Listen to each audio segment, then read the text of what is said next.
Are you a breeder looking to showcase your show pigs? With a Walton Webcasting Show Pig Shoot, we are your go-to video service for capturing the full picture of your show pigs. We specialize in providing top quality video services for breeders like you. Our skilled video team comes directly to your operation. You talk the pigs, we capture the video. Whether it's baby pigs, boars, gilts, or sows, we ensure that their unique features will shine through. With the power of our website and social media, your professionally recorded videos are streamed live, allowing potential customers from all over the country to view and appreciate the quality of your show pigs. We handle the technicalities so you can focus on what you do best, raising exceptional livestock.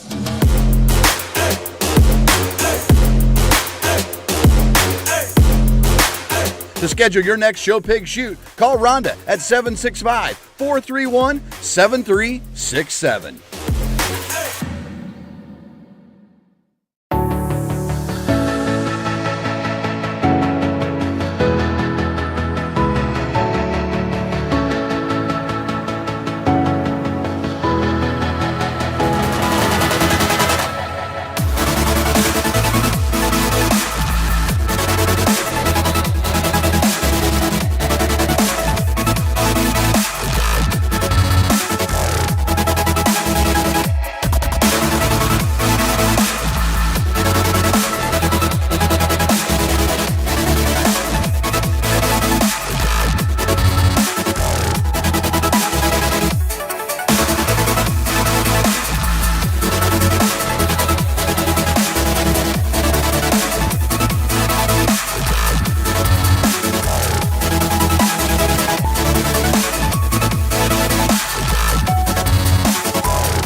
Welcome to the ultimate show on the track. Today we celebrate our premier partners, the driving force behind the livestock industry across the nation. Get ready to witness the power of partnership as our premier partners take to the asphalt.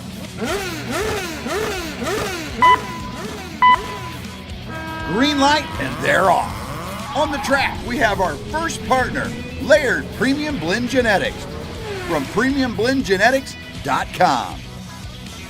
Next up, it's Beck's Hybrids from BecksHybrids.com. And here comes Showright from Showright.com. Coming around, we have Brad Howe Ford from BHIFord.com. And here comes First Farmers Bank and Trust from FFBT.com. And rounding out the racers, it's Kennedy Ventures from KennedyVenturesOK.com. On the track and in the ring, it's all about collaboration and teamwork. Join us in honoring our premier partners because together they're the driving force of the livestock industry.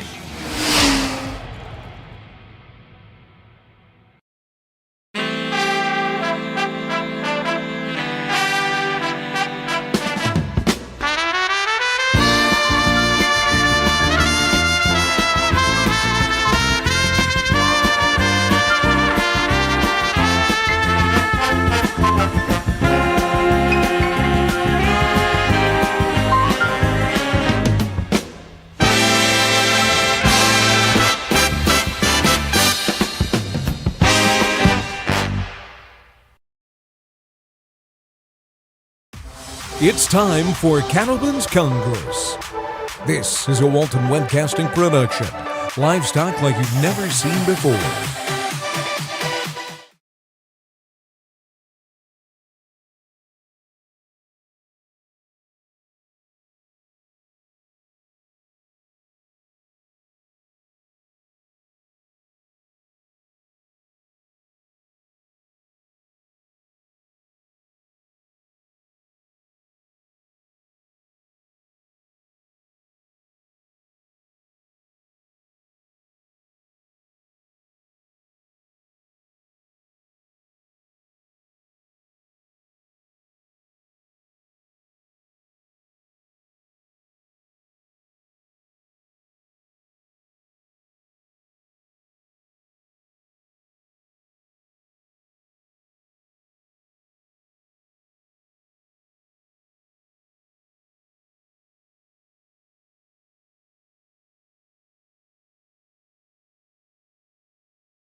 good morning. We'd like to welcome you to the OG Coliseum for another day here at the Cattleman's Congress.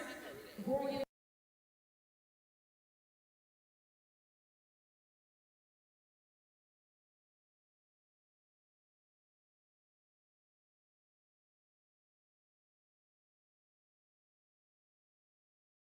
Oh, say, can you see by the dawn's early light what so proudly we hailed at the twilight's last gleaming, whose broad stripes and bright stars through the perilous fight o'er the ramparts we watched were so gallantly streaming, and the rocket's red glare, the bombs bursting in air, gave proof through the night that our flag was still there. Oh, say, does that star-spangled banner yet wave o'er the land of the free and the home of the brave?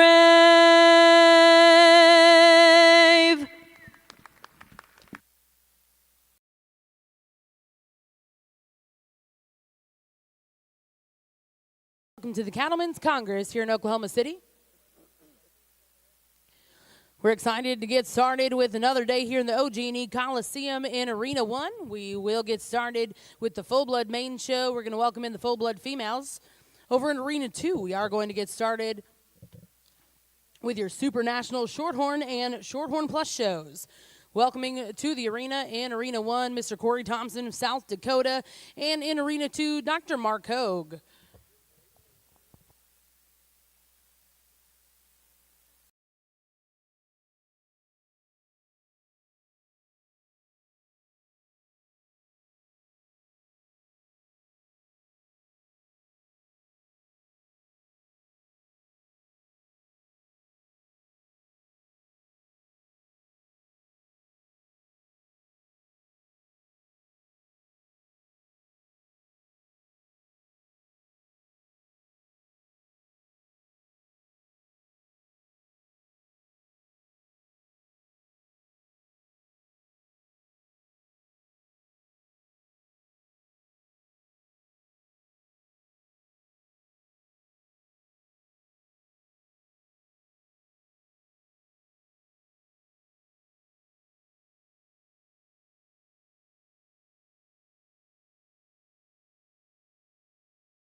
Cattleman's Congress. This is a show produced by Cattlemen for Cattlemen. Together here in Oklahoma City, we've created a lasting legacy, and we are so thankful for each and every one of you joining us along the way.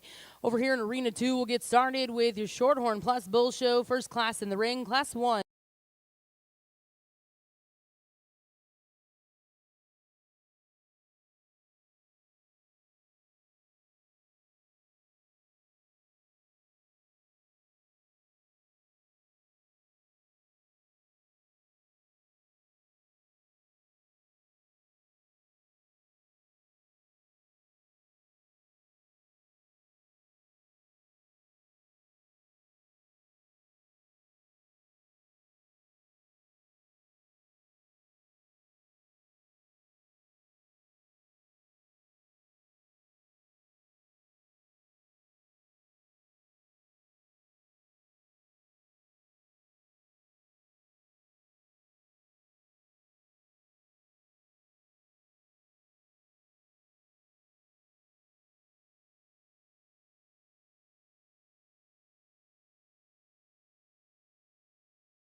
As we get started here on the full-blood side, full-blood main Jew side of things, we just have a single entry in this class, young man in the brown hat there. That one's just kind of along for the ride to get this little red and white heifer to move around the ring. But we got a single entry August young heifer calf here, one that sure a little green in terms of her overall makeup and kind. We like the length of neck and the angularity she has up through her shoulder blade. One that sure has some muscle and some natural width to her. If we're going to change her, we might like to see a little more true rib shape and depth of body. Sure doesn't have the extra circumference of bone you'd want to see, but a really good looking, pretty fronted type of a red and white female. We'll look out here in the grand drive in just a minute.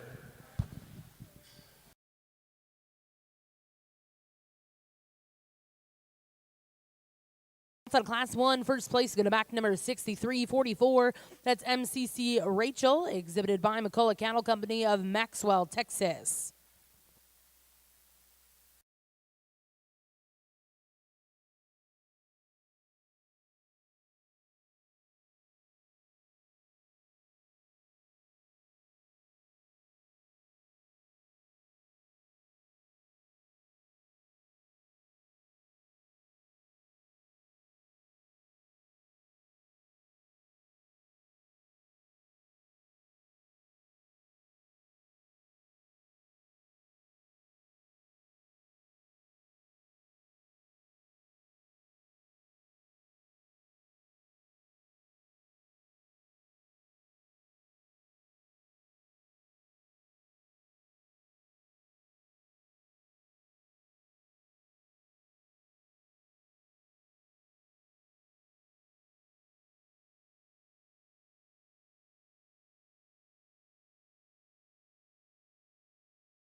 Got a really nice trio of full-blood females in this particular class of Aprils. I think we got a real solid place to start off with. It is one that just has a little more pin width and just genuine width from nose to tail.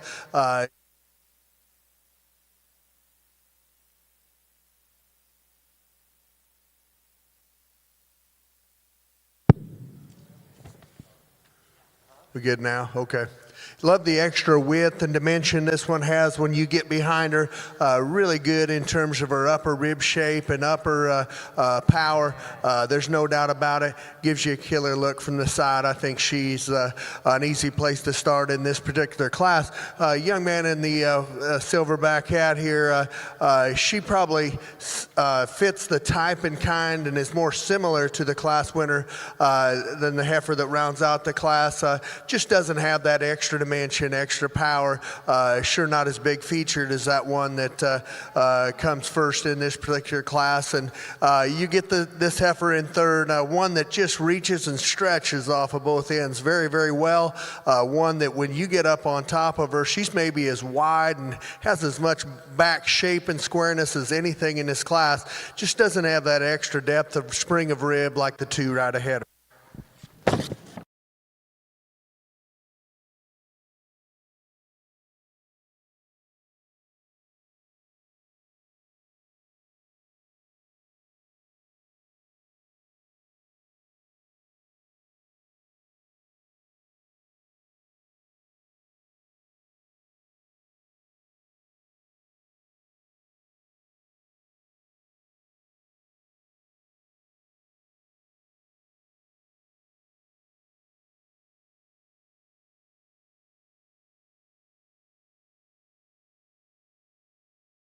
in your main show. Results out of Class 2 full-blood spring heifer calves. First place went to back number 6347. That was Chad Nichols Pride. 2563N, exhibited by MC2 of Medill, Oklahoma. Second place in that class will also go to MC2, and third place went to McCullough Cattle Company. We're now welcoming in Class 3. These are full-blood spring heifer calves, born March of 2025. Back over the Shorthorn ring.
All right, back over here on the full-blood main EG side.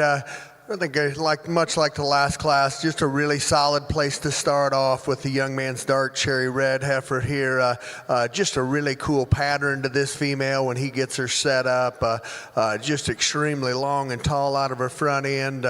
Really like the extra width and dimension this one has, and I think she's plenty sound in terms of how she goes around the ring. Might just like to see her set down just a little squarer on that hock and hind wheel as you get off the side profile of her. But boy, that thing is good looking. I like the extra width that she has. The one that comes second, she is one that gives you a striking look as well. Really pretty fronted, clean chested for a full-blood female. I like that about her. She's got some shape. She's got some width, pin width, and some power to her as well. Just gets a little shallower in terms of her body shape and needs to be a little deeper flanked and just deeper in her underline. But two high-quality full-blood females.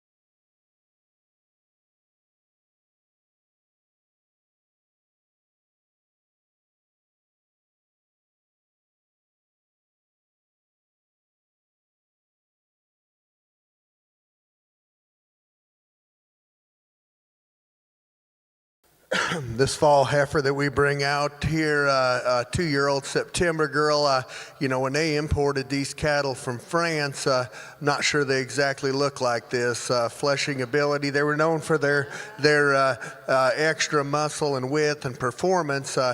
Fleshing ability probably wasn't their strong suit.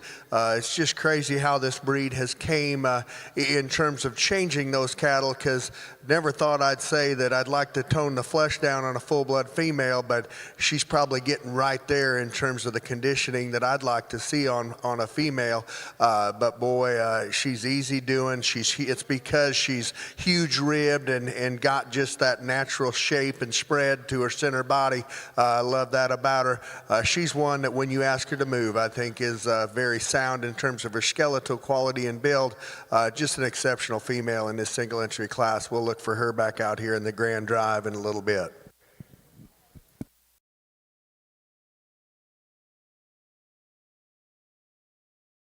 We're here in the main Anjou ring. Results out of Class 4. First place exhibited by Tyler Loudon of Creston, Iowa. That was TLLC Sequel 4M6ET. We're now going to welcome in your final class of full-blood females.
We round our full-blood main Anjou show off over here with one that I think does it with a bang.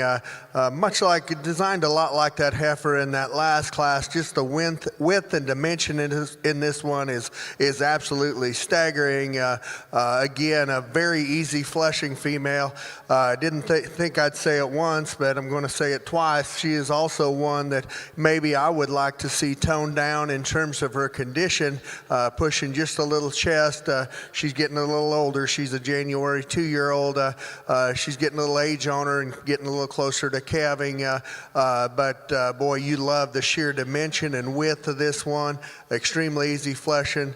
Really rolls good when you ask her to go around the ring. We'll look for her back out here in the Grand Drive in a minute. Horn Plus.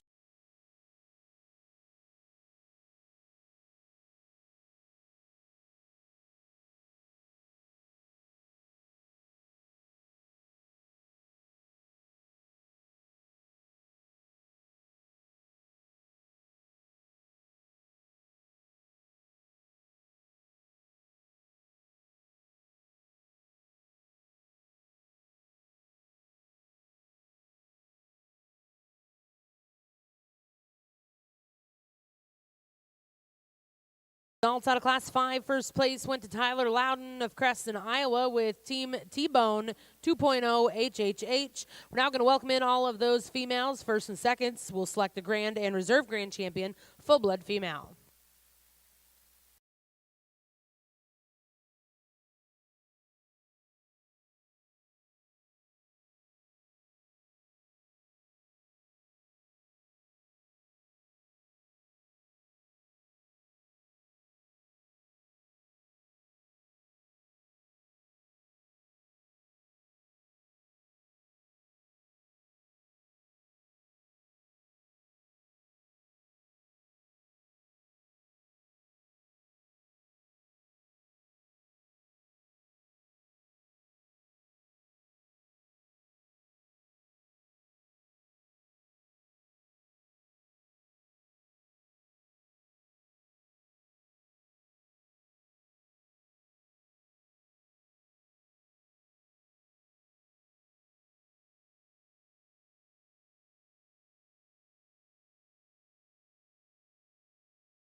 All right, we're back over here on the full-blood main side. As we come to a close here on the female show, son was younger. We fed the full-blood females. They got an awesome program and an awesome junior nationals to go to, and they really do a good job of promoting the full-blood breed at the Maine Anjou Junior Nationals. But it's been a few years ago. I bet you my son, it was 10 years ago. I think my son was 8 when we showed one of these things. Blows my mind how far this breed has came in the last decade in terms of fleshing ability, rib shape, and just overall quality and build.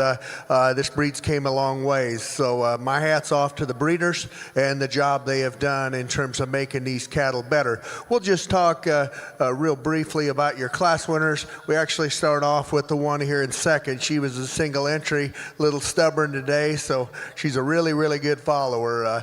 So we put her behind that heifer. But she is one that started today with a really sharp, attractive front end. We like the cleanliness of this heifer very, very well.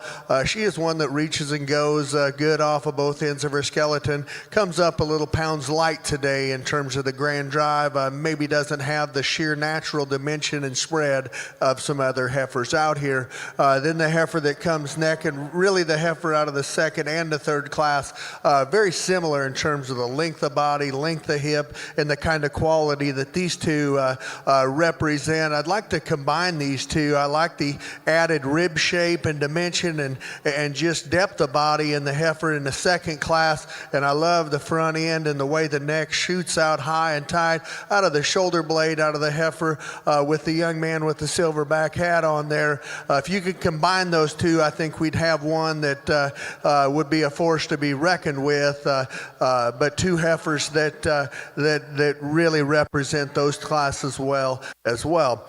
As I see it, to me, the two that it really boils down to are the two bred heifers out of class 4 and 5. And both these heifers, like I said earlier, I've never thought I'd ever say that I'd like to tone a condition score down on a full-blood female, but these two here to me just push the envelope just a little bit. I really do like the way the red and white spotted female maybe carries it on her just a little bit better. She's a little shorter rib, shorter couple type of a female compared to the heifer right behind her. But boy, for one with that much mass, that much power, the condition she's got on her, she hits down all four corners very square and true. I like that about her. That's a very high quality female. The one that comes out of the last class in terms of depth of body and just rib shape, and we're going to talk about the middle 2/3 of cattle. I prefer the best in this particular division. She is one that, like I said, she's pushing a little more chest floor than I would deem ideal, but she's getting some age on her, there's no doubt about it. Beyond that, she just could maybe set down just a little truer and squarer on the back too. Very good show. Again, my hat's off to these breeders and what they're doing with this breed. Look to these guys. You got a junior coming up, a young kid. This is a great place to start them in the full-blood breed. Go to Maine Junior Nationals. It's a hell of an event. To me, it's close, but I think when it boils down to it, kind of simple. We're going to use this red and white one in the young man with the black hat. She'll be your champion. The young lady in the maroon shirt over here is going to be reserved. Let's give all these breeders a round of applause for the job they do.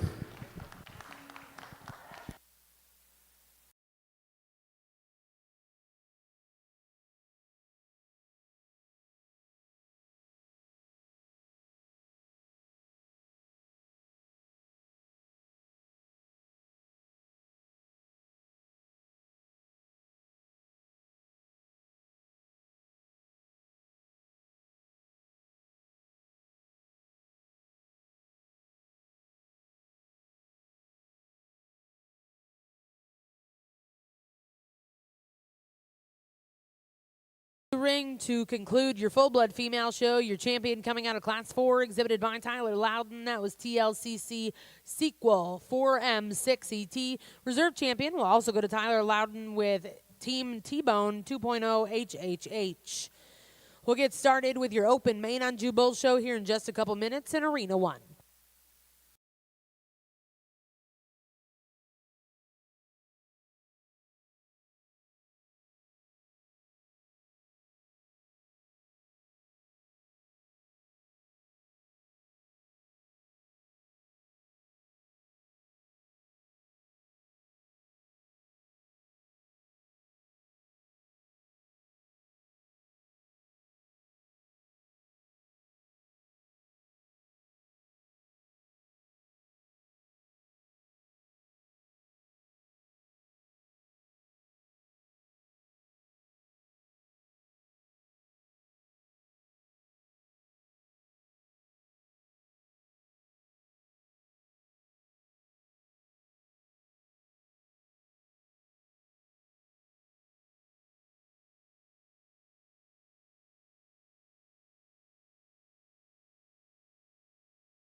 Open Main Anjou Bull Show, welcoming into the ring Class 6. These are Main Anjou's Spring Bull calves, born May of 2025.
Over here on the main side, we get started on the high percentage Main Anjou Bull Show. What a way to start here in this class of May bull calves.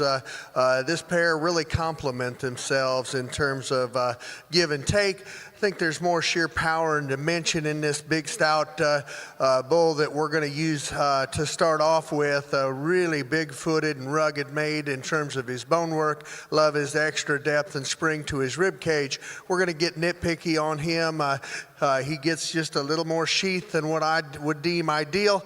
I don't know if he sets down as true and square. I'm not saying he's unsound. He's not. Maybe not quite true and square out of his front two as the bull right behind him. But boy, sheer mass, dimension, power. That bull's got a lot of stuff going on. There's no doubt about it. Really like the balance and the symmetry and just structural integrity of this littler bull, a lighter bull that comes second. He is cleaner sheathed. I do love that about him. Really typey in terms of his type and kind, and like I said, really gets out and moves very, very well. It gives you a good look from the side. When you get up on top of this one, you step in right behind him. Just don't know if there's enough bull there to get around that one right ahead of him. But boy, he reads to me Cavanese. That's a very nice Cavanese Main Anjou bull as I see it.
Single entry in this particular class, but oh my, what a good example of what a Main Anjou bull should look like. One that is just extra heavy duty in terms of his build from nose to tail. He's sure good enough looking and to my liking. His balance is so good and just incredible in terms of how he goes at the ground. He's one that's got maybe just a little shoulder, but boy, he's got a big old caboose to go with it. Very high quality Main Anjou bull here in this class of April bulls. Let's give him a round of applause. We'll look for him out here in the Grand Drive in just a minute.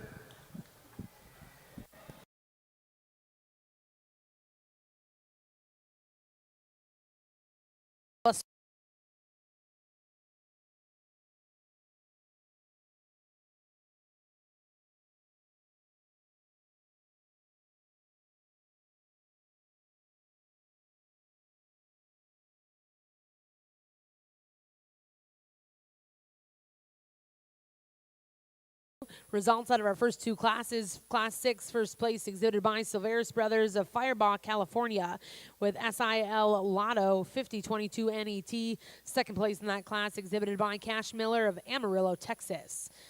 First place in Class 7 was exhibited by Lad Landgraf of Medill, Oklahoma.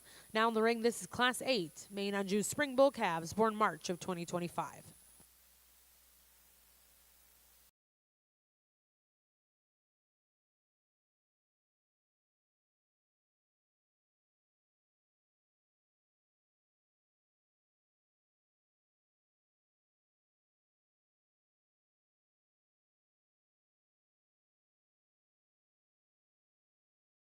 Another single entry here in this March class of high percent Maine Anjou bulls. One that, in terms of his front shoulder construction, front end construction, one that I think is absolutely awesome.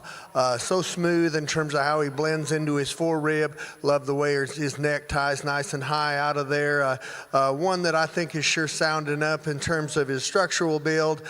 Tons of rib, tons of muscle in this bull. Maybe gets just a little higher in terms of his tail head out here when you get off the side of him, and maybe just missing just a little overall balance in terms of the way he's put together, but there's some unique pieces to this bull that can do a lot of good in a lot of programs. We'll look for him back out here in the Grand Drive in a minute.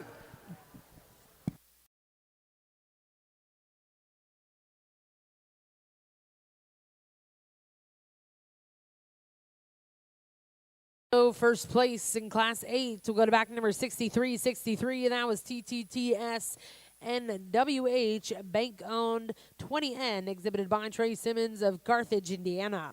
We'll now welcome in Class 9. These are Maine Anjou Spring Bull Calves, born February of 2025.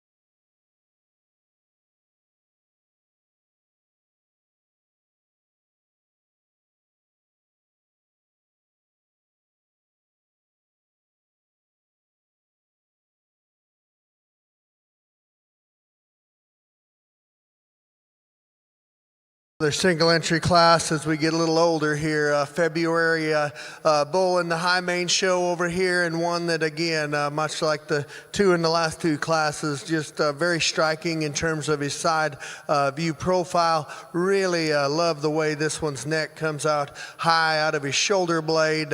Really smooth in terms of his overall build and design.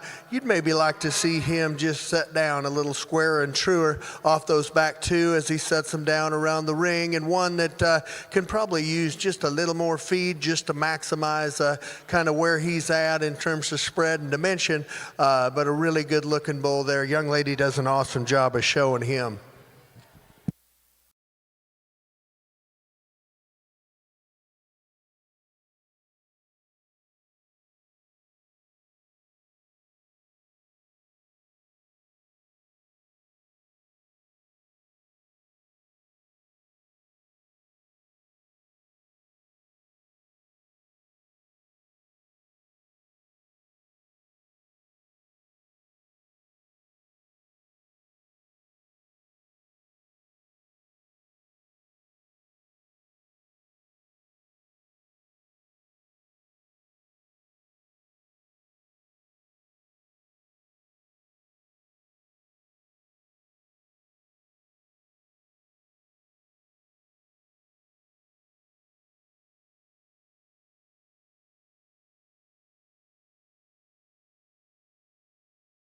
Another single entry here in the High Main Bull Show, a big October 2-year-old, and one that, boy, you talk about just spread and natural thickness.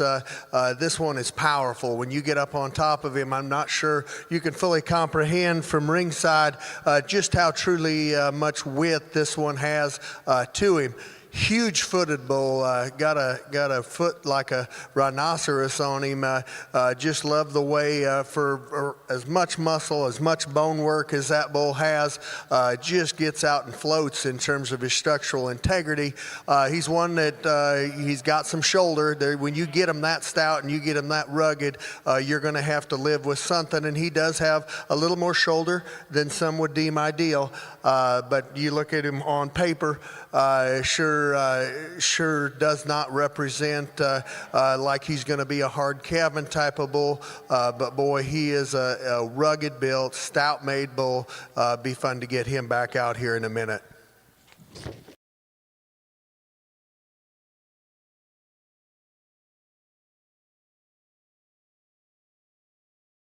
Bull Show first place will go to Tyler Loudon, Creston, Iowa, with TLCC Mob Ties. We're now going to welcome in Class 11.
Back on the Mangy Bull side over here, another single entry, one that, hits me as kind of a cow changer type of an individual, just out there in terms of the way he's constructed up front, really choke-necked bull, one that's sure got some back shape and squareness to him for as pretty necked as he is. Just in terms of overall balance and structural integrity, maybe gives up some underline and just depth of rib, and you'd maybe like to see him set down just a little squarer and just a little more inside his skeleton when he goes away from you. But boy, you talk about a bull that would put a neck set on him and add some muscle to a calf crop. He will sure do it. We'll look for him out here in the Grand Drive in a minute.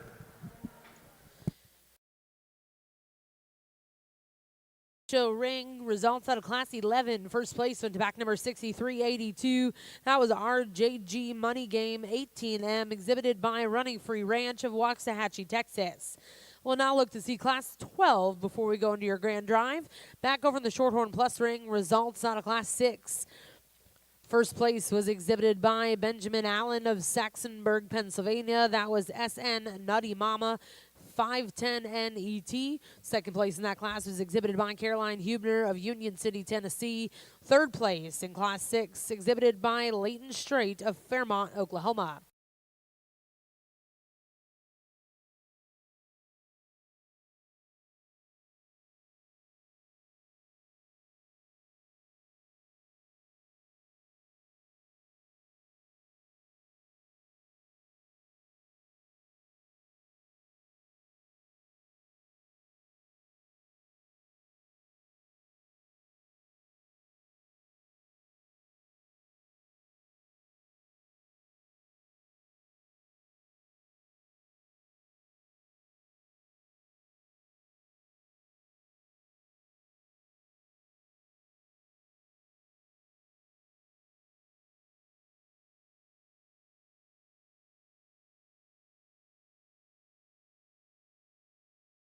As we round out the High Main Bull Show here, boy, one of the most unique, I guess, just out there bulls that we've maybe seen in the lineup thus far. A huge feet underneath this guy. I love his foot shape, and just the size of foot that he has is absolutely awesome.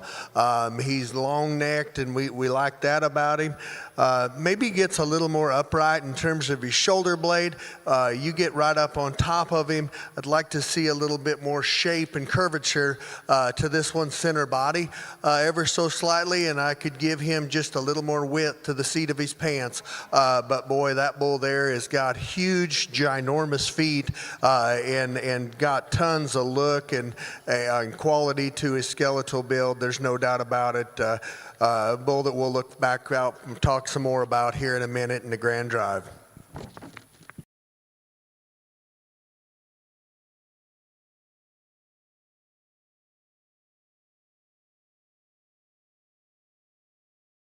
Anjou ring results out of our final class of Main Anjou bulls. First place exhibited by back number 6383. That's DNKF 1 of 1 413 MET, exhibited by 6B Farms, Allison, Iowa. We're now going to welcome in all those division champion and reserves. We'll select a grand and reserve grand champion Main Anjou bull.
Get these High Main bulls back out here for an overall grand drive.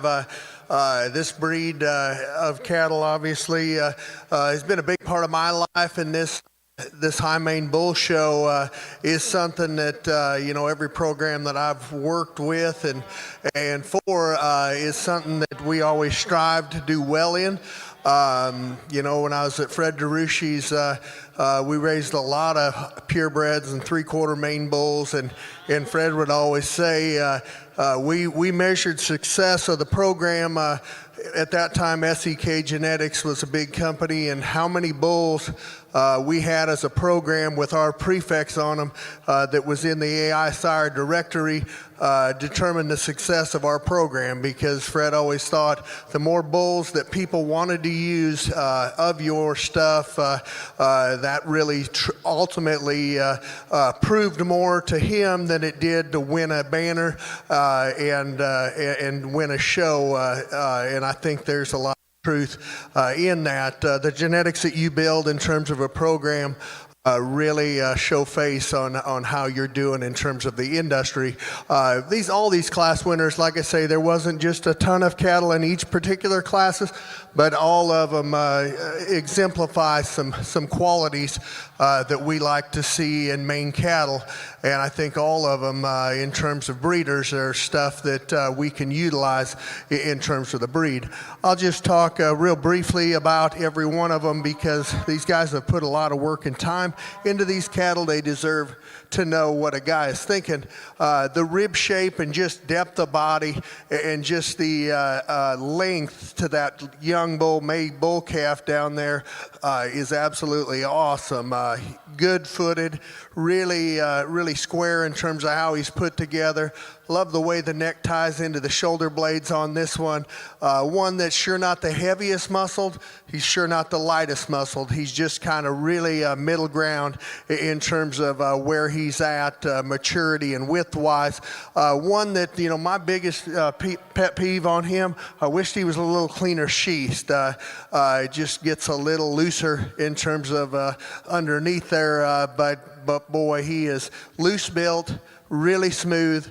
I think that bull offers a lot of added body and underline balance to his calf crop.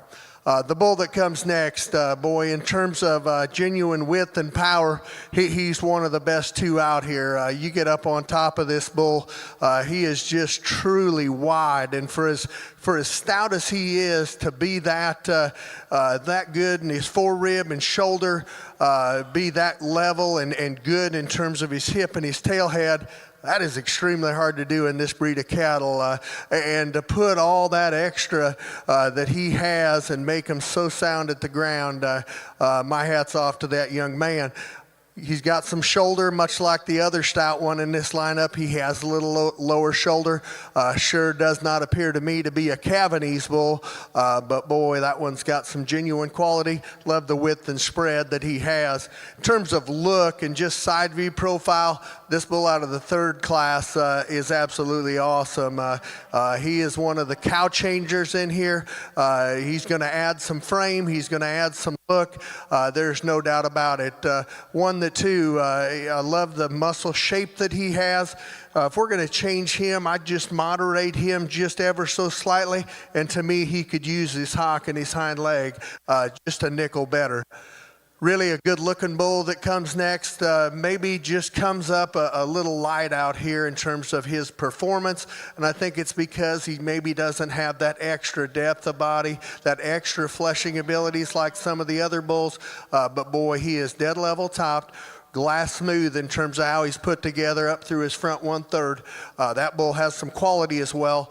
We just like to see a little more natural performance. Red bull that comes next, he's another just powerful bull.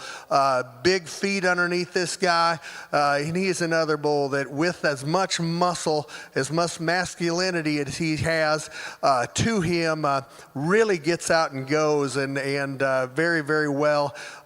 He's got a little shoulder. Much like that bull in the second division, you get that much muscle and true width to him. It's tough to keep him just flat-shouldered as show heifers. There's no doubt about it. But that's a bull. He is stout. He is sound. I love the feet underneath that guy. Bull that comes next, he's out there, right? Freaky fronted, long bodied, long hipped. We like all that about him. He just comes apart a bit in terms of his underlying balance, a little more refined in terms of his bone work, gets a little outside his skeleton when you set him in motion.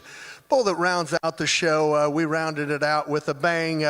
He's again, like a couple other bulls out here, huge feet underneath this guy. The foot quality on that bull is absolutely awesome. I like that, maybe as good as any bull out here. Striking profile, young lady gets him set up, gives you a cool look from the side. When you get right up on top of this guy and really break him down, I think he gets a little flatter in terms of his rib shape. I think I'd like to see just a little more oomph in the seat of his pants in terms of his muscularity. But that is a long, tall fronted bull, huge feet, good looking. That bull will change a calf crop and make show heifers very, very well. There is some differences in these bulls, but there's a lot of quality. Couldn't be more proud of what the breed's at in terms of making high percentage main Jew bulls. Let's give all the exhibitors in this lineup a big round of applause. I'm going to go slap one that I like an awful lot.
Results out of your grand drive of our main Jew bulls. Champion exhibited by Lad Landgraf of Medill, Oklahoma.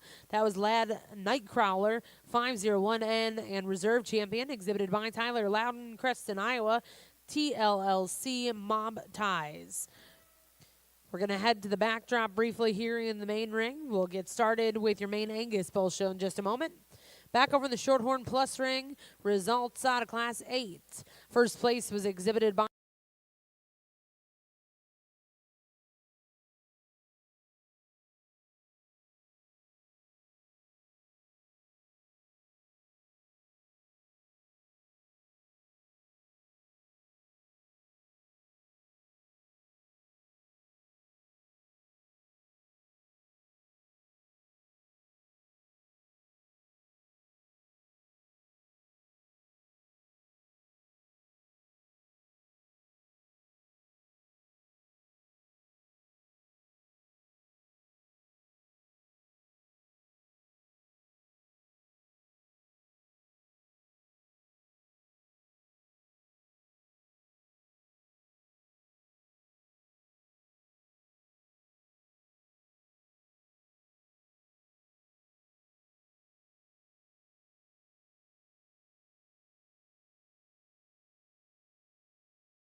Boy, what a way to start the Maine Angus Bull show here. These two breeders have brought out true tremendous examples of what this breed can do. I wished in a perfect world we could combine the two. I think we'd really have something that was truly, truly special. To me, there's just ultimately some differences between the two of them. The one that I'm going to lead off with is a little sharper in terms of his lines. Really love the cleanliness that he has up front. Super clean-chested and choke-throated bull. Not that bull's got to be that way. That's just how he is. I think he's still got enough masculinity to him. He is one that, no doubt about it, I don't know if he's opened up and just has as much true rib shape and body depth as the bull right behind him.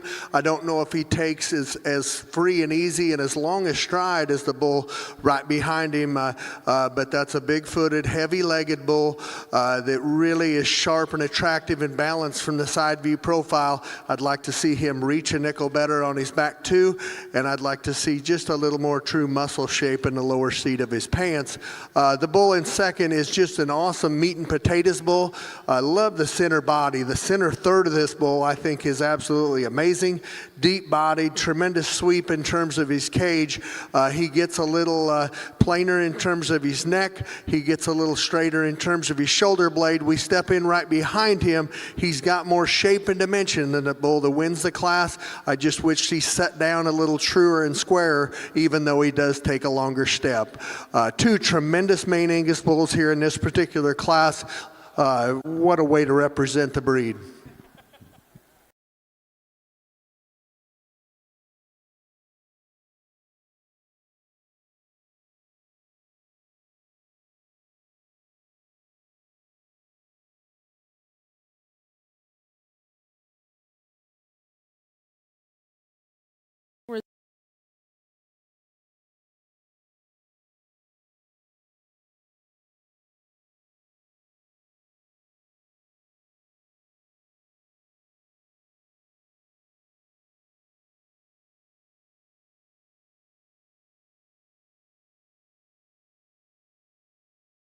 Your first class of Maine Angus bulls, first place exhibited by Summers Cattle of Gilliam, Missouri, with EVCS visibility 584 ET. Second place in that class was exhibited by Wilson Good Cattle Company of Dora, Missouri.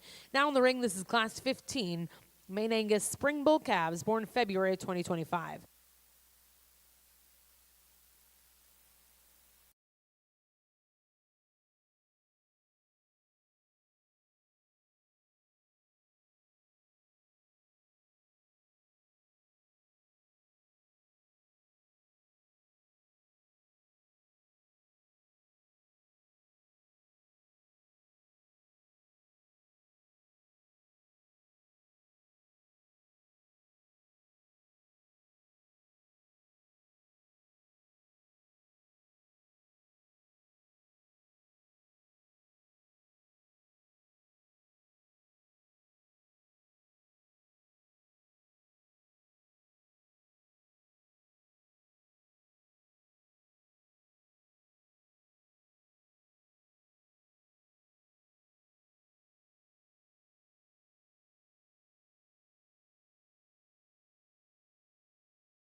There's some differences out here in this class of Maine Angus bulls, there's no doubt about it. And if you want to switch these two, hey, I can see reasons for liking both of them. No doubt about it. Your eyeball tells you the added performance comes in the bull that we lead off the class with. But I think beyond that, his structural build, when you set him in motion and how he hits the ground, he's softer off of all four corners in my mind. He's deeper bodied, deeper flanked, really like his side profile and just how he balances a nickel better. He's a big bull. If I'm going to change him, I would just moderate him ever so slightly. Love the performance. I would just like to moderate him in terms of his frame score, but he's the best structured one. He's the best balanced one. To me, he's the class winner. This bull in second, in terms of muscle and just shape and stifle width, no doubt about it. He's the best one out here. I love his back shape and spread that he has. He is one that up through his front 1/3, he is very good in terms of his presence and how he collects himself out here ringside. In terms of having all that muscle, maybe doesn't have the extra flank and depth of body like the bull that wins the class. And the biggest nitpick on this one for me, when you set him in motion, to me, he could just set down on his rear ankles and rear leg, just a nickel softer. But with all that power, it's just kind of hard to collect all that stuff into a complete package. Then we round out the class here with a bull that is dead level, long hipped. We like that about him. He's a bull that just comes up a little light on performance out here, and you just free him up on both ends of his skeleton.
Here on the Maine Angus bull side, in terms of, in my mind, what this breed was designed for, this single entry in this class, he kind of exemplifies what it's all about. The extra rib shape and body in this one still has some width and true dimension to him, and just as good a foot structure, as good a structural build as we could ask for. Just an awesome Maine Angus bull. We'll look for him back out here in the Grand Drive in just a minute.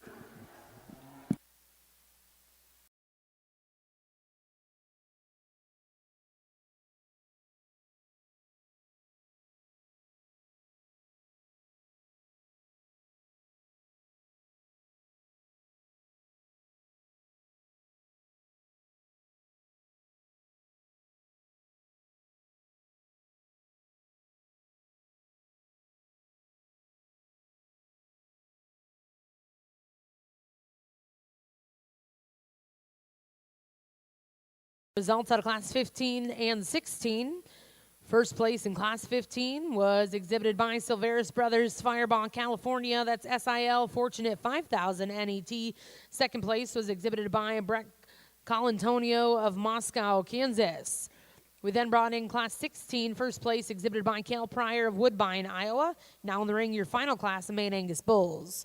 Back over in the Shorthorn Plus ring, results out of your junior heifer calf division. Champion exhibited by Madeline Rhodes, Centerville, Maryland. That's CF Lady Crystal, 521 Primo X ET. And reserve champion came out of class 12, exhibited by Jacqueline Thomas, Pikeville, Tennessee. That's TSSC Catalina, 5018 NET. Now in the ring, this is class 15 winter heifer calves.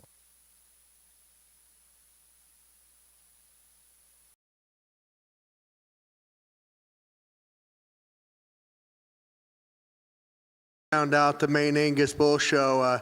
Boy, this thing's shaping up very, very well. Was very high on the bull in the last class, and much the same way in terms of what this breed was designed for and what we were going for when Blake and his crew came up with this idea. Boy, here's another one that just really shows what this breed is all about. The extra depth of body and the rib shape in this bull is absolutely awesome. To get a bull that is this age, it's tough to keep them clean-chested and in shape and keep everything fresh about them. This young lady's done a tremendous job with this age bull. This is going to shape up and be an awesome grand drive. We'll look for him here in just a minute.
Show like the high main show, not a ton of numbers, but boy, these four class winners were left out here with to me just like I said in them last two classes, just exemplify what this breed was intended for, and just can't compliment these breeders enough in terms of the job they've done to take this breed to new heights.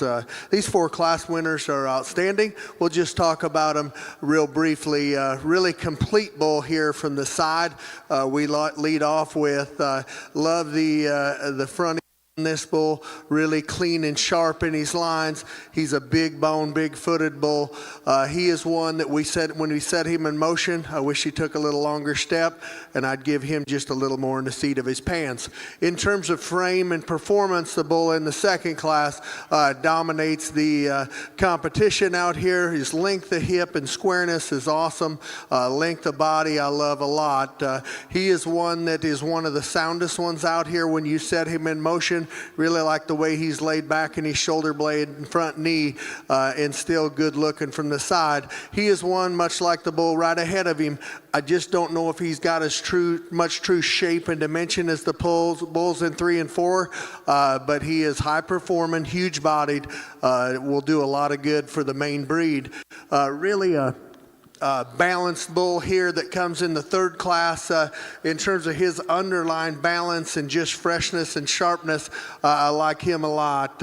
Huge footed bull, extremely sound in terms of his skeletal build. He's one of the 2 stout ones out here in the lineup. I like his extra muscle shape and length of hip, just really complete in terms of his overall makeup. Maybe not quite as wild-necked and just crazy out there pieces, but his underlying balance and just completeness is very, very good. We liked him a lot in Class 3, was really high on him, and I thought, boy, that's going to be tough to beat. Then the young lady brought this 2-year-old out, and I thought to myself, oh my goodness, we're going to have us a horse race on our hands, because this one, to get a bull that weighs what he weighs, to keep him that flexible, to keep him that good fronted and chested and fresh, is extremely hard to do. I've fed a lot of them. This young lady's done a tremendous job with this bull. His chest floor is good, his neck is clean and trim, and still has a ton of muscularity. You get up on top of this bull, his upper skeleton and rib is big and bold. He is extra stout and extra heavy duty in terms of his muscularity. If we're going to change this bull, 2 little nitpicks. I'd like to just maybe deepen him up right there in his heart. It just wants to throw off his underlying balance ever so slightly. I think you could rock him back in his shoulder blade ever so slightly, like the bull right ahead of him. But that thing's wild and crazy out there. He is sound and he is heavy muscled. To me, I'm not going to sugarcoat it. Boils down to Class 3 and 4. There is a lot of nice bulls in this division. Every one of them, a lot of ranchers would be proud to kick out. They are all 6 of them out here are high quality individuals. The 2 I'm going to pick, I think, are absolutely great. Let's give all these breeders a round of applause. We'll go pick you a Grand and Reserve.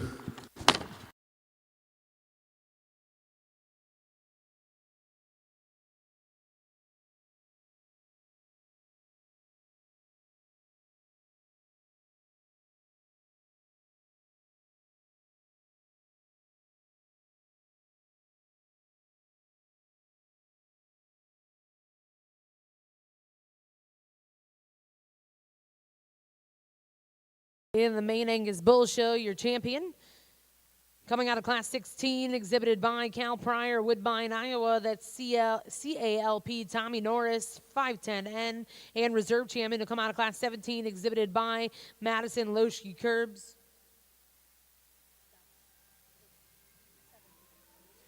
Apologies on that. That is flopped. Your champion was Madison Loeschke Curbs of Kingsdown, Kansas, with MKL Gold Member 921 MET, reserve champion coming out of Class 16. That was Cal Pryor, Woodbine, Iowa. We'll head to the backdrop quick and come back to the Maintainer Bull Show.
Boy, what a way to start the the maintainer show over here.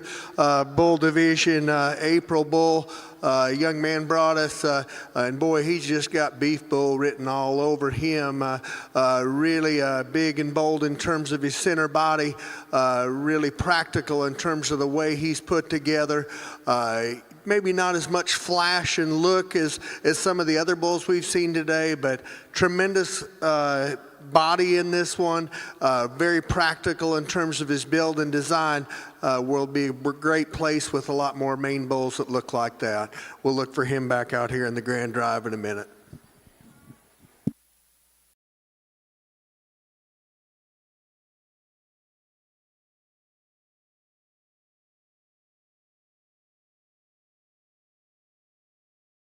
Back over here in the main ring, results out of your first class maintainer bulls. First place goes to back number 6400. That was WG Information 06 NET, exhibited by Wilson and Good Cattle Company of Dora, Missouri. We'll now welcome in class 19. These are spring bull calves born February of 2025.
Well, I don't know who's putting the judging contest tomorrow together, but if you could get these four bulls, this is a tremendous representation of the maintainer breed, and I think the competitiveness out here is ultimately very, very high. That being said, sure never wavered from where we were going to start. Young man in the tan hat here. This bull to me combines a lot of good things that you want to find in the main Anjou business. He is so sound and agile when you set this one in motion. Love his structural build. Normally when you get them with this much look to them, they want to rock up in their shoulder blade. This one here is very, very good in his shoulder and front knee. And you look at him from the side and look at his structural build and you think, man, I'm going to have to give up some muscle. That is not the case. You get up on top of this guy. I love his spread and dimension very, very well. That's a high-quality maintainer bull that wins the class very easily. We get beyond that, I think there's some give and take. To me, the other bull out here that maybe is even more commanding from the side view profile is the bull in second. Long and tall out of his front end, tremendous amount of muscle, maybe the most amount of back shape of any of the bulls. Change that bull's rear leg hock ever so slightly. He's not unsound and he sets to the ground with some comfort. I would just like to see a little more reach and bend in his hock. Performance and length of body, bull in third wins the class by 100 miles. No, there's no doubt about it. He gets just a little plainer in terms of his front 1/3, gets a little weak behind his shoulders, but that is a lot of bull, a lot of muscularity. And to me, the decision between third and fourth, he simply sets him to the ground and utilizes his hock with more comfort. So to me, he kind of easily falls into the third hole. The bull in fourth, he is a good-looking bull, tall fronted, flat-shouldered. His front 2/3 is very, very good. To me, what separates him, he just gets a little awkward in terms of how he sets to the ground. You step in behind him, wants to get a little outside his skeleton as he goes on his back too, but that's a good-looking bull in his own right. Tremendous class of maintainer bulls there. All four of them got some quality to them for sure.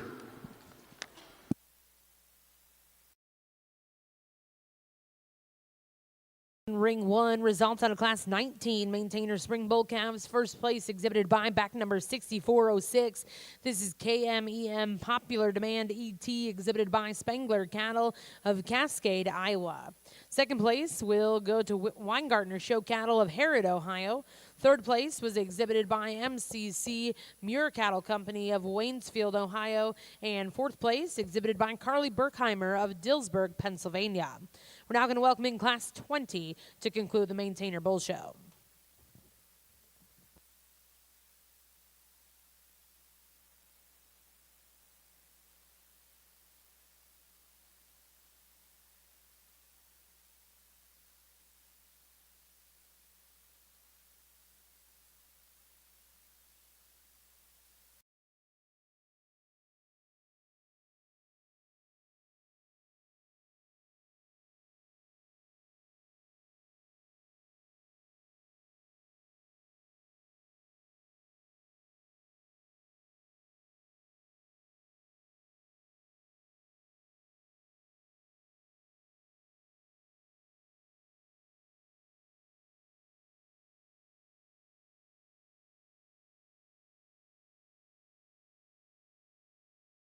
The Maintainer Bull Show, I think we do it with some quality here. Huge bodied bull here, probably in terms of depth from the top of his back to his underline. One of the deeper bodied bulls that we've seen in this division. This big October bull just really has a lot of practicality to him. I think he's maybe not overwhelming in terms of muscle, but I think he's sure not lacking in that regard at all either. Just a really complete individual to round out this Maintainer show. We'll look for him back out here in a minute.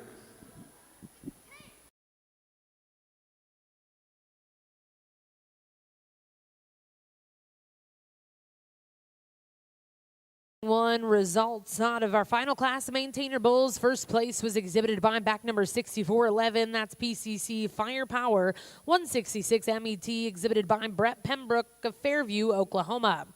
At this time, we're going to bring in all of those first and seconds, and our judge will select his champion and reserve Maintainer Bulls.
We get our three maintainer bulls out here from those three classes. This entire bull show, really, you throw the high mains and the main Angus and the maintainers, just really enjoyed it. When I first got into the main business in 1996, I cut my teeth in the Denver stock show, pin show down there, and probably the most years of my life was spent, success was determined by what happened in that pin show. And so raising bulls and getting bulls ready has been ingrained in me. I enjoy looking at bulls to this day. 90% of my time is going to breeders' places and look at various breeds and breeders' bulls and trying to decide if that bull can have an impact upon a breed and a program for people. So I love it. I love the bull part, and just the impact that one of these things can have on an industry is absolutely outstanding. And I know the shows weren't huge and there wasn't 100 head in each division, but the three bulls that we're going to have out here on Tuesday night in Supreme Drive, to me, are going to make people stand up and pay attention to the main Angus breed, because in terms of building cattle, to me, these breeders know how to do it to a high degree. And so my hat's off to you guys that are doing this, that make these cattle as good as they are. And I'm glad you brought them to the show today, because it's a lot more fun when you get done judging out here and you go to the backdrop and you have something proud that you can stand behind. And when you look at their picture in a magazine, makes you look a whole lot smarter. So thanks a lot, guys. I appreciated it. Enjoyed the dickens out of it. We'll go out and pick you two that I think are truly exemplify what high quality maintainers genetics should be. Let's give all these breeders a round of applause. Thank you again.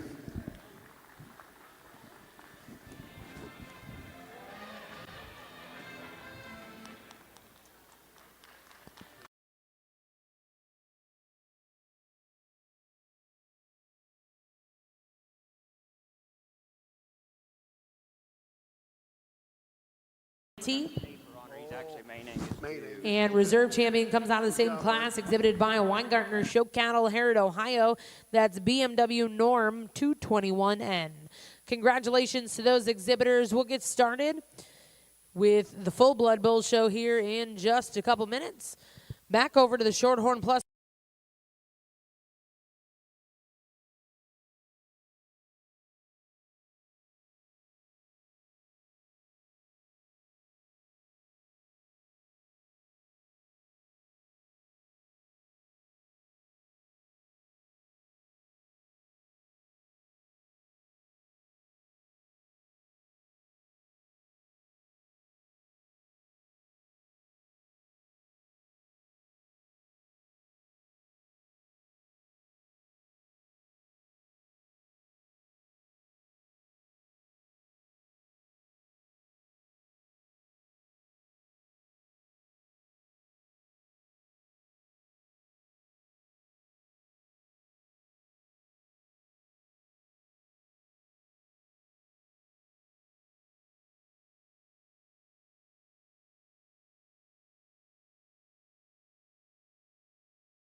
We're bringing our 4 class winners. There was 4 single entries here in this full-blood Maine G show, so we just brought them all in line. So this will be the grand drive for the full-blood Maine show.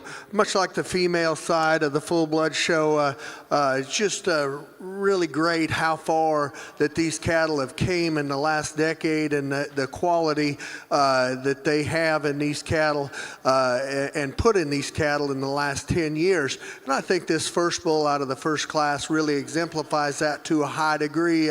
This thing is sharp looking from the side, very balanced. His front end comes out of his shoulders. That's not something that the full-blood breed was always known for, to have that much look and style to them. And with all that quality that he has from the side profile, you get up on top of this bull, he is extremely wide built in terms of his muscular construction. You set him in motion, he sure doesn't disappoint you at the ground at all either. Just a very high quality, safe place to start here in the full-blood show. And then we got a February bull coming out of this next division, and one that doesn't have quite the performance of bulls on either side of him. He's again another bull that gives you some look from the side. He's got some length and levelness of hip. Maybe he doesn't set down to the ground quite as true and square. Doesn't take a long a stride as the bulls on either side of him, but extremely good looking bull there as well. In terms of frame score for an October bull, this bull that comes next, I think he's right where he needs to be in terms of his frame score and where he's at frame-wise. I like the added muscle and power that this bull has when you get up on top of him. When you set this bull in motion, I wished he just got out and reached a little better off his back too. But again, a heavy muscled bull that I really like the frame that he represents. The biggest frame bull out here, I know he's the oldest, but this April 2-year-old bull, boy, he is a big, good-looking bull. You get him off the side of him there, and he is tall-fronted, just really attractive up through his front one-third. Kind of matches that bull in the first hole, like that a lot. Maybe gives up in terms of all that frame. You'd just like to see a little more depth of body to this bull to balance him up a little bit. When you set him, I think he could utilize his hind wheels just a nickel better, but that is a dead level hip bull. Sure gives you a good look from the side. Feels like we're cutting in and out, but a really a good. Just wish he moved a little better off his back too. Tremendous full-blood show. Great way to round up the bulls today here in the Maine EG division. We'll go out and pick you a grand in reserve.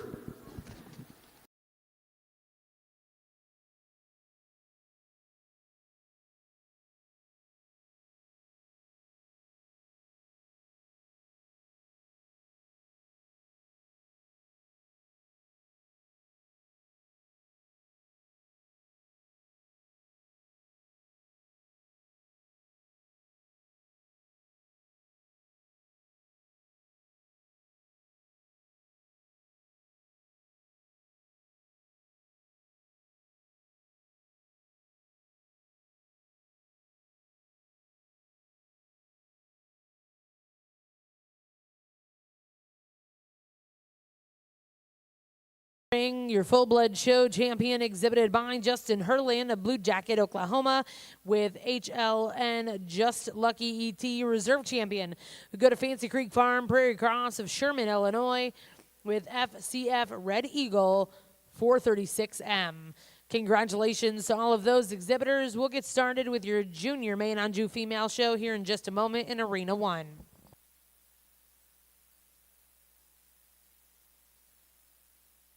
And congratulations back over in the Shorthorn Plus ring.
Head class will go to MC2.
Well, before we turn the mic over in the Shorthorn Plus ring, the results out of the group on Juice show. Again, best forehead went to MC2. Breeders group of 3, first place went to Tyler Loudon, second to MC2. That'll be the same results for the Gaddisire. First place for Produce Dam will go to Tyler Loudon. Again, congratulations to all of those exhibitors. We are going to get started with the Junior Main Anjou Female Show here in Arena 1.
the main on Jew side.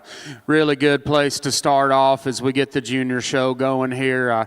Young ladies brought us a heifer here that's going to win this class that I think does a lot of things right. A female first and foremost. I love the way she's built from the ground up. She's extremely good and fluid in the way she gets out and travels around the ring.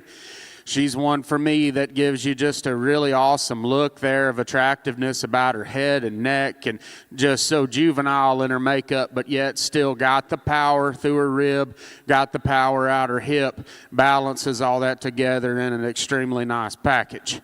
White-faced heifer here coming next for me is the one that's most like her in this class. I like this female from just a density standpoint. Through her rib cage there, she's got some outward turn that rib. She's one that's good in terms of her movement when we set her in motion here. Compared to our class winner, maybe just not quite as much there today in terms of just the look, in terms of just the overall power, but yet I still think one that does a lot of things good place to land in second. From there, we roll into a heifer that's sure dense in her makeup. There's a lot to this one, just in terms of her body, all the way through from her heart there back into her flank. For me, this one's just a little bit coarser there about her head, just not quite as neat and attractive up front as the two in front of her. We round things up here with one that is sure attractive and just chiseled out up front there, so feminine in her makeup. She's big-footed as well, and I like that about her. I just wish there was a little more to her out here today. I realize she's the greenest one here in this class, and that probably works to her disadvantage, but yet one that's sure feminine, big-footed, and stout.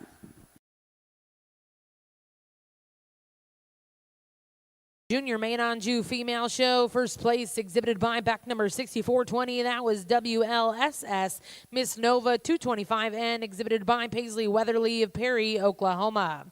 Second place in that class will go to Case Pennington of Rogers, Arkansas. Third place exhibited by Adler Ball of Chandler, Oklahoma. And fourth place exhibited by J.C. Wolfinger of Lexington, Nebraska. We're now going to welcome in class 26. These are spring heifer calves born May of 2025.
Well, back in the main on Jew ring, a good class here, and I think these three heifers are three that are a little different from one another. There's some things to sort through on the three, but I think the one that's going to win the class for me is the safest place to land. We analyzed this female here, and she's still got that real feminine look about her when we look at her, about her head, neck. I love the way her neck ties in there on the top of her shoulder. Just gives you that look with some presence to go along with it. This one, I really appreciate the condition she's in as well. She's still pretty fresh for one at this age and stage of the game.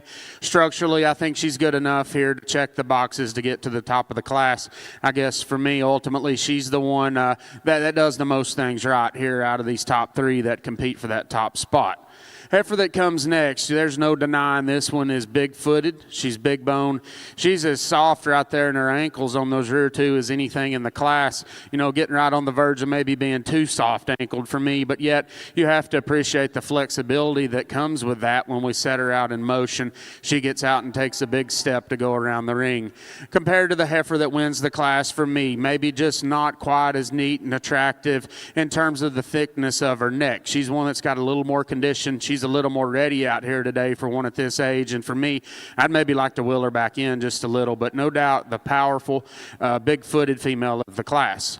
Heifer that comes next for me is one that makes me scratch my head because she's a little more my speed than the heifer that lands in the second hole in terms of just having a more maternal look to her. She's one that is going to be just a really easy doing kind of female, I think, all the way through, even when we get her into production. I think comparatively to the two above her, though, she reads a little more moderate in terms of her long-term frame size for me. I question that on her. I wish at times she'd get out and take just a little longer stride out of her front end, but yet a lot of things to appreciate there in a female that's sure dense, sure still cow-like in her look. Heifer that comes next is a bigger one. I think one that's got some added frame to her. She too is big-footed and big bone. Just a little coarser there for me about her head and neck. I'd like to soften this one up some too as we really look at her underline and her lower rib shape. Maybe just spread her apart some when we get behind her as well. We get into two heifers here to wrap things up that just give up some of the size and mass and scale to the ones that land above them today, but still very functional in their kind. Heifers with some power to them, heifers with some look. Well, congratulations in the June main on Jew ring results out of class 26. First place exhibited by back number 6427. That's Bo Nyla, 510 NET, exhibited by Rebecca Derler of Wright, Kansas. Second place was exhibited by Bentley Lester of Sentinel, Oklahoma. Third place, and congratulations, will go to Cooper Soley of Okima, Oklahoma. Fourth place was exhibited by Mackenzie Haler. Fifth place exhibited by Merrick Brower. And sixth place will go to Eden Christian. Now in the ring, this is class 27, junior main on Jew spring heifer calves, born April of 2025.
class in this purebred main show, and for me, the heifer that's going to win here was one that come to the top right when they come in the gate. I think a female that puts together some really good pieces in terms of that maternal look. This one's so good-headed, so attractive up front there, and it blends so well and matches with the rest of this heifer. Ultra good as we study her rib cage and the capacity that she's got. You get around behind her, and this one's still got plenty of shape to her as well. When we set her in motion, I think she puts together those pieces we talked about there with some skeletal integrity as well as anything in the class. Just a really high quality individual to lead it off here.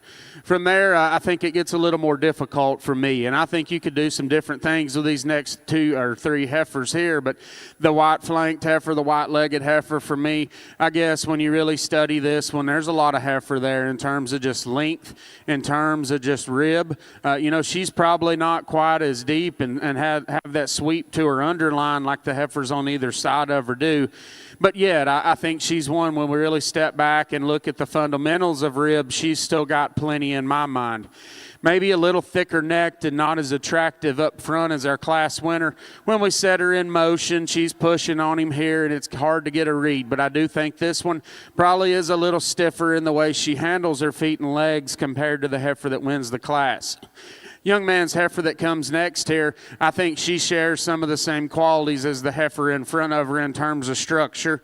There's a couple things we'd like to tweak a little bit on this one, maybe give her a shot more flex to her hind leg, but still, I love the shape to this one. This heifer's got some muscle to her. She's got some true power to her. She's a little rounder than that heifer right in front of her is. I guess for me, it was just the size difference in those two that probably worked to her disadvantage. That was the deciding factor in that pair of cattle. Heifer that comes next, here's one that hit me really hard when she comes in the ring. She's got a good head and those big fluffy ears, and I'm drawn to that on these cattle right when they come in the ring, and she caught my eye. I like the attractiveness to her. I like this female and the way she handles her hind leg when we get her out in motion. I think the more we study this heifer, though, she's just a shot rounder in the way her hip lays into her. She wants to get out and just not be quite as comfortable in the way she handles her front two and her knee when we set her in motion, but a good-looking one with some power to her to go there. From there, we roll into a bigger, high-performing kind of female here. This one's got some added frame size to her. I like the foot size and bone work under this female. Comparatively, she's a little plainer there, maybe down into her chest, and the way she blends back into her forerib to her center body. Just not the ultimate lower rib shape to her that the cattle in front of her have, but some interesting pieces. I think this one's the kind that'll be fun to watch here for the next several months to see how she progresses. Young lady's heifer coming next, one that's more moderate in her frame size, maybe gives up a little performance to the ones in front of her, but still does a lot of things right in terms of the way she's built from the ground up. She's one that's attractive headed. Just wish there was a little more to her out here today in terms of lower rib, in terms of size. Much of the same could be about the female that comes next, one that standing still, we like the hind leg, we like the set to her hock and down to the ground. When we get her in motion, wants to get a little more outside herself, but a good class here as we roll through these high main heifer calves. Well, congratulations. Back over in the main ring. Results at Class 27. First place exhibited by back number 6433.